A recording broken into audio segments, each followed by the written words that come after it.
Hello and welcome to Watch Releases Update, a weekly YouTube show where we talk about the latest watches being released. My name is Oleg and that right there is Mr. Bond. And now let's talk about this new Oris Big Crown 40mm pointer date in a collaboration with Cervo Volante straps. Oris Big Crown needs no introduction. You recognize the cathedral style hands, you recognize this dial, and you recognize the signature Oris look. For this release, they partnered up with Cervo Volante, who are a Swiss manufacturer of deer leather straps, which is kind of interesting. And they're releasing this sort of autumn-inspired new watch, which I think actually looks really good. The red dial matches the red on the strap, and overall, I think this watch is fairly attractive. Now, as far as the case and the dimensions go, they're classic Big Crown dimensions, 40mm diameter, 12.2mm case height, and a 48mm lock-to-lock distance. These watches are made out of stainless steel, and they come with 50 meters of water resistance. As far as the movement powering this watch, this is the Sellita SW200. They're calling it the Caliber 754, but we all know it's a Sellita. It beats at 4 Hz and it comes with 41 hours of power reserve and of course that signature red rotor. And as far as the pricing and availability goes, this is not a limited edition, to my surprise. The watch also comes with a custom leather travel pouch, which is kind of interesting, and it also is made by Cervo Volante, so it should be of a really good quality. And the watch is priced at 2,250 Swiss francs. Next, let's talk about this new collection from Tissot, the classic Dream Powermatic 80. There's a bit of a hierarchy in a Swatch watches group, and Tissot is one of the lowest brands on that hierarchy rating. Not to say it features the worst quality, but in terms of the pricing, it is usually the lowest. It's sort of the introductory level Swiss watch. Now there is a new model added as an option for people who are trying to get their first serious watch. It used to be a Gentleman or something like a PRX. Well, now there's this classic Dream Powermatic 80. This model comes in a stainless steel case, 40mm in diameter. It's about 12mm in case height, and there are a few different versions available. You can have a gold PVD coated case. You could also have a two-tone case, a rose PVD coated case, or the standard classic stainless steel. It is also available on both stainless steel bracelet or the leather strap. And the watch is powered by the Powermatic 80, as the name would suggest, which beats at 3 Hz and it comes with 80 hours of power reserve. Now, the best thing about this watch is actually the pricing, because let's be honest, the looks are kind of average. This watch looks very pedestrian, if you will. There's really nothing too special about it other than the movement and the fact that it comes from a brand like Tissot. But again, the best thing about it is the pricing. So on the leather strap, it's 475 euro, and on a stainless steel bracelet it's 495 euro, so only 20 euro more. Now we all know that these watches will soon be on Jama Shop and other such websites at a great discount, so I wouldn't be surprised if you can pick up this watch for under 300 bucks, which would make it one of the best value for money watches on the market. Next, let's talk about a couple of new Santos de Cartier LM models. Santos de Cartier, or Cartier Santos, is a very popular watch model. Until recently, it was sort of in the background, but in recent years, it became a lot more mainstream. I see a lot of people that are not necessarily watch people wearing these watches. They became more of a fashion statement, which I think is great. Now we have a couple of new models. One of them comes in a stainless steel case with this sort of black dial and white numerals that are loomed. As far as the case dimensions go, this watch is about 39.8mm across, or about 37.5 excluding the crown. 47.5mm from one lug to another, and the case is also slightly curved, so it hugs your wrist really well. It also comes on that signature stainless steel bracelet that makes Cartier such a special watch. Now, as far as the pricing and availability, this will be part of the standard catalog, and this watch is priced at 9,000 euro. I think it's a very handsome watch, and addition like this just makes a lot of sense in a catalog. But there's also another watch. This one is kind of making history because this is the very first full titanium Cartier Santos. And I think a lot of people were waiting for a watch like this. It even features this sort of matte-like finish to the case, which instantly tells you that this watch is something different, something a little bit more special. It also features the classic white sort of marble dial.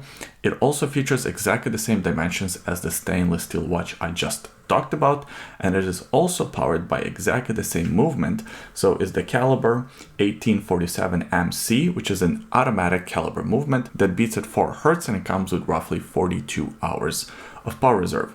Now, as far as this watch goes, it will also be part of the standard catalog. It's made out of grade 5 titanium, and it is priced at 11,400 euros. So there is a slight premium you have to pay for this watch over the stainless steel version, but it's not as bad as it could have been. So I think Cartier has shown some restraint with the pricing of this watch. Don't get me wrong, it is still very expensive, but it could have been even more expensive. And next, let's talk about the new Ebel 1911 chronograph with ice blue dial. Ebel at one point was a very popular Swiss watch company, and quartz crises have not been so kind to them. Now they're kind of faded in the background, and they're trying to release some of the watches based on their classic design language to varying success. Now this new chronograph, the 1911, looks kind of interesting. They're trying to feature their signature design language with these exposed screws and an interesting case design. It also has a bit of that platinum Daytona color scheme going on with these sort of burgundy almost sub-registers, or the sub-register rings I should say, and that baby blue dial. There's also the date at the 4 o'clock position, which I dislike. Needless to say, I'm not a big fan of this watch. Now, in terms of the case and the dimensions, they're 44 millimeters in diameter and about 13.65 millimeters in case height. They feature 100 meters of water resistance, and they're powered by the Sellita SW510A. A stands for the automatic movement that beats at 4 Hz, and it comes with 48 hours of power reserve. So this is where things get interesting, because this is an automatic chrono that is around 13.6 millimeters in case height. That part is impressive. I also don't mind the price. This will be part of the standard catalog, and this watch is priced at around 4,000 euro or 39.50 to be exact. So the pricing is okay. It's a bit on the expensive side, but it's okay. And the thinness of the watch is great. If only they made this watch maybe smaller, like 40, 42 millimeters, it probably would be more successful. But hey, I might be wrong. Maybe people prefer the larger 44 millimeter diameter. Let me know in the comment section below. And next, let's talk about the new Girard-Perregaux Laureato 50 limited edition. Girard-Perregaux Laureato at one point was considered as the fourth sort of watch in the Holy Trinity, with the AP, with the Patek, and with the Vacheron. But over the years, it kind of lost some of its appeal, and now they've been trying to get it back. We have seen the Aston Martin special editions, we have seen some of the other Laureato special editions, and now we have the 50th anniversary two-tone special edition, which I actually think looks really good, and clearly I like two-tone watches. So this watch comes in a combination of 3N yellow gold and stainless steel case. It's 39 millimeters in diameter, only 9.8 millimeters in case height. It is powered by the caliber GP4800, which is an in-house automatic movement that beats at 4 Hz, and it comes with roughly 55 hours of power reserve. Of course, this one features that integrated bracelet design and a two-tone finish on the bracelet with a butterfly clasp. However, this butterfly clasp can be extended for the micro adjustments, which is very welcomed. Not a lot of companies, for whatever reason, do this, so I'm glad that Girard-Perregaux figured out how to do it. As far as the pricing and availability goes, this will be a limited edition to 200 pieces, which is kind of strange, right? Because it's Laureato 50, limited to 200 pieces, just limited to 50 pieces, but I guess they want to sell more of these watches. Makes sense, right? And the watch is priced at 25,000 Swiss francs. And next, let's talk about the new Kurono Tokyo Grand Jubilee calendar with a salmon dial. Kurono Tokyo has been quietly gathering quite a big niche following. I know these watches are very popular, especially because of their interesting release strategy. Usually they make these watches available either for 1 day or for 1 week for orders, and that's it, which creates this sort of scarcity and the fear of missing out. And on the secondary market, these watches tend to hold their value pretty well. Well, now we have this new triple calendar watch with a salmon dial. Salmon dial is very popular, and I find that a lot of companies are now making triple date watches.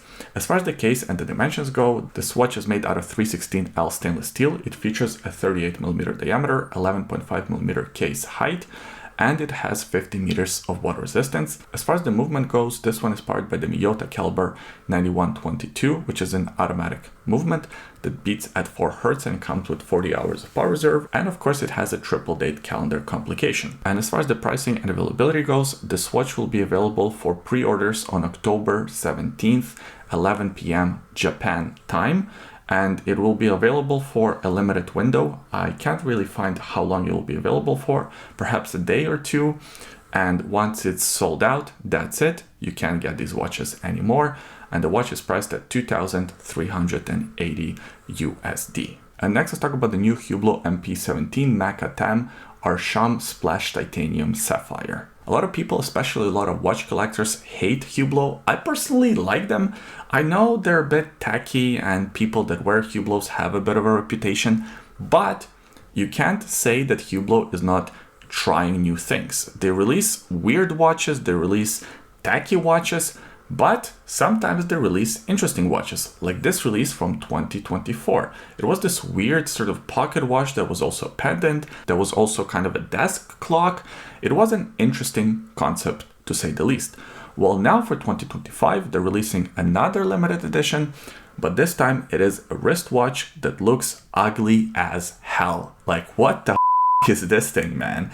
It just looks like nothing else that I have ever seen, and not in a good way.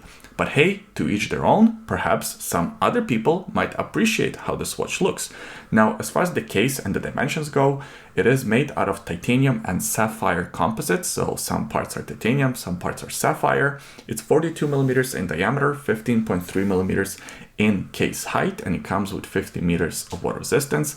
It is powered by an impressive movement, the Hublot Mecha 10, which essentially beats at 3 Hz. It comes with 240-hour power reserve, and it has something like 265 individual components. This is a very impressive and a very complicated movement. As far as the pricing and availability goes, this will be a limited edition to only 99 pieces, and the watch is priced at 69,000 euro. Yeah, I don't know. I wouldn't buy it, but I'm glad it exists. And that's it for this week's watch releases. I hope you enjoyed the video. If you did, please give it a thumbs up, subscribe to the YouTube channel for more videos like this in the future, and leave a comment in the comment section below. Let me know what you thought about the releases I covered, what stood out to you, what you liked, what you didn't like. I always enjoy reading your comments. Thanks for watching this video, and we'll see you next time. Bye. Oh, and if you're wondering, today on my wrist, I'm wearing my two-tone Submariner. Okay, thanks for watching.